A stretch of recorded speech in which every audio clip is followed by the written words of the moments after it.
Well, you may have seen in the recent Farmers Weekly, the Chapmans from Rockburn Farming have been involved in the Wagyu program for some time with First Light. The article also outlines the amazing work that First Light are doing with a charity auction raising money for KidsCanNZ. Joining us now is Gerard Hickey from First Light. How are you tonight, Gerard? Thank you so much for taking the time to join us. We've got a few things to cover, but let's firstly talk about this charity auction. We'll do. Certainly, we produce some of the best beef in the world. The Rockburns, Evan and Claire Chapman have produced the best, the most valuable animal we've ever produced, just under $4,000 they got paid for this animal. Produces, we think, some of the best Wagyu that we've ever produced, and we thought what better thing to do with this than to donate one of the ribeyes, so 6.8 kilos. So there's an auction site. I just had a look at it before coming on air. $985 is the current bid that closes on the 4th of September. So we're looking at raising whatever we possibly can and donating that to KidsCanNZ, a great charity. Fantastic. So how many people would it normally feed? You and I would probably go halves, but for anyone else, probably 30 to 40 people, I imagine, of a decent steak each. Oh, wow. Amazing. Okay, yeah. I've got an idea. Dean Williamson, Farmers Weekly Christmas Party. Just doing a wink because I know people have been watching. And for those who are not familiar with why Wagyu is so pricey, I mean, when I heard the story about Kobe beef, for instance, but New Zealand being grass-fed Wagyu, what a story. Yeah, well, it is known, it obviously comes from Japan. It's had centuries. Japan initially for the samurai soldiers, so it was only for the elite. We're lucky enough to have some of those genetics here in New Zealand for the last 25 years.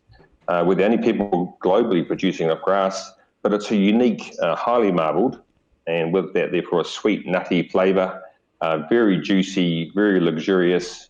You certainly wouldn't sit down and eat the same size of steak as you would anywhere else. You'd typically have a smaller portion, but you'd enjoy every single mouthful. Absolutely. And when we eat less meat as a globe, we will consume better meat, and the best meat will be in demand, of course, New Zealand Wagyu. That's the mantra.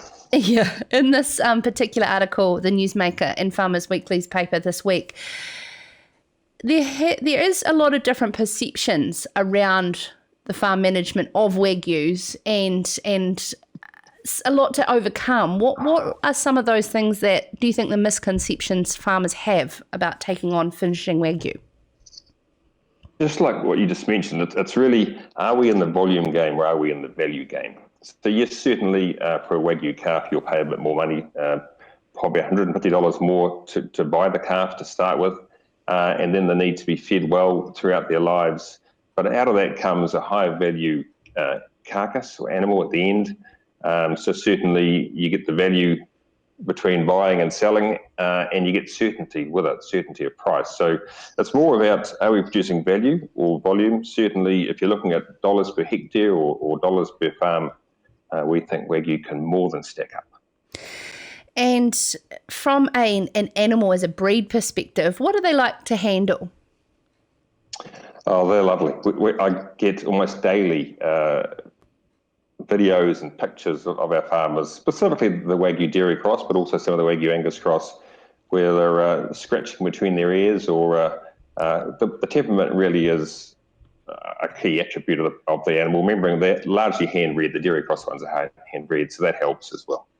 Yeah, and let's talk about that. I see a press release come out from LIC that the demand for sex semen is through the roof, especially around bobby calves. And the situation we have here with 70% of our beef in New Zealand coming from dairy cross beef, putting Wagyu over it just really changes the game.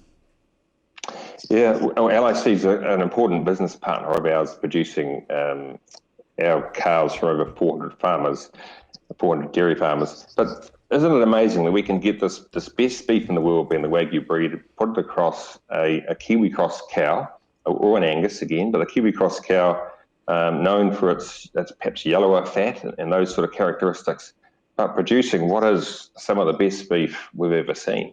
So dairy beef perhaps gets a bit of a bad rap when you actually put the Wagyu across it, or a beef breed across it. you're producing something that eats very, very well. May not always look the best as the live animal, but in terms of the finished product and eating it, you can't beat it.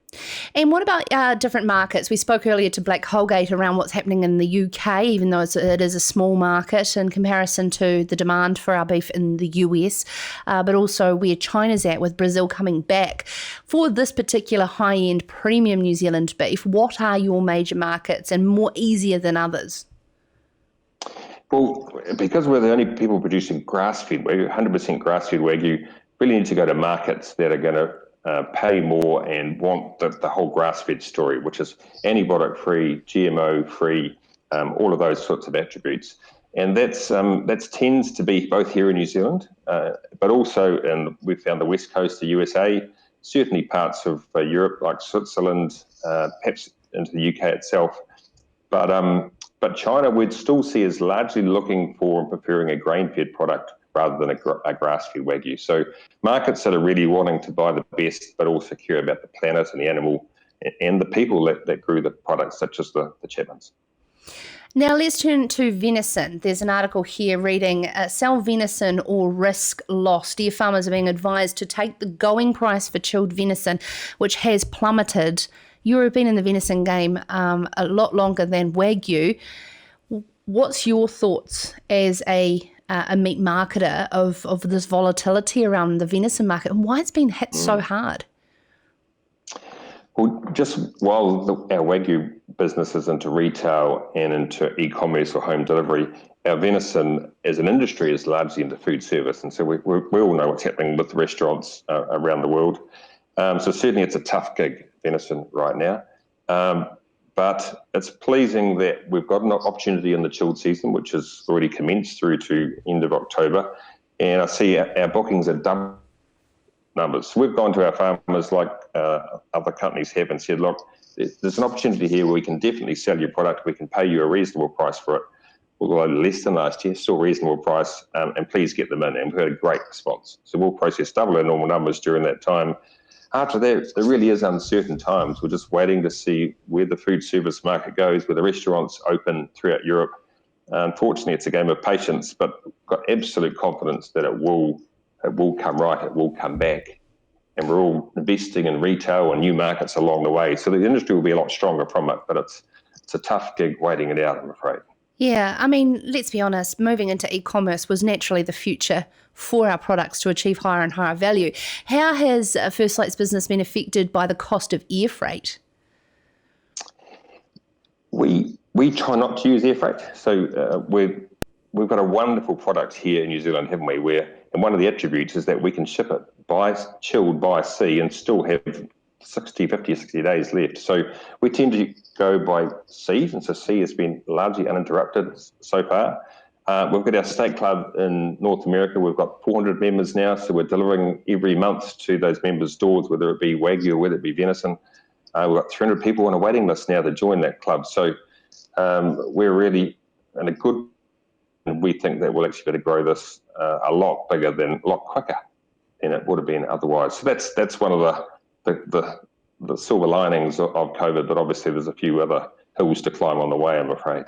And while I have you here, Gerard, the future of New Zealand moving from volume to value, golly gosh, it's been how long, a decade of this mantra? We have these te the visions, these action groups, and some trying to have collaborative leadership around where we go collectively, pan-sector across this country. Do you think that we are getting ourselves in better shape to take opportunity from like COVID? I can probably really only talk from the red meat sector. And what I would say is that the level of camaraderie and collaboration in the sector hasn't been seen in the last 30 years as far as I can see it. So if it's going to happen, it's going to happen now. And I think there's a number of key figureheads in the sector that are driving for change. And this will be a positive outcome, I believe, of it all, is that we'll be stronger in where we're taking our product. We'll have more control of our product through. We'll have more storytelling of the positive attributes that New Zealand's got. So certainly believe now's a good time for it to happen. And we've been talking a lot about wool and the lack of manufacturing here and added value opportunities on farm. Do you think it's time for us to actually look at a different model similar to First Light being a marketing company as opposed to a processor, and look at more collaborative toll processing operations across all of our different food and fibres? There's certainly a place. I'd say that First Light at 20,000 cattle a year was still quite niche. So there needs to be lots of us if we're going to change the industry. But certainly think there's room for specialist marketing as a side to the industry overall. Also, we're investing offshore and we're investing in further processing facilities. So I think that's something New Zealand can do more of as opposed to selling the raw material. But it's a tough job because obviously the volumes that we have as a nation to sell. But there's certainly room for lots of us out there. We're only in a very small part of the world, so there's lots of room left. Thank you so much for taking the time to join us. Gerard, before you go, you may have heard we've been talking about the best regional airport in New Zealand. I've been giving quite a plug to Gisborne and, of course, Hawke's Bay. What's your favourites? Obviously, there'll be some regulars you go in and out of, but, the unique ones. Have you flown into Stewart Island before, for instance? Stewart Island is on the list. No, well, I'm a Gisborne boy, so I'd have to say Gisborne's looking pretty smart. Hawke's Bay will be smart when it's finished, so I would probably err to I know well. Yeah, absolutely. But thanks for asking. Thank you so much, Gerard. I'm sure it'll be a lot of fun over the New Year period going in and out of Gisborne. This is Sarah's Country.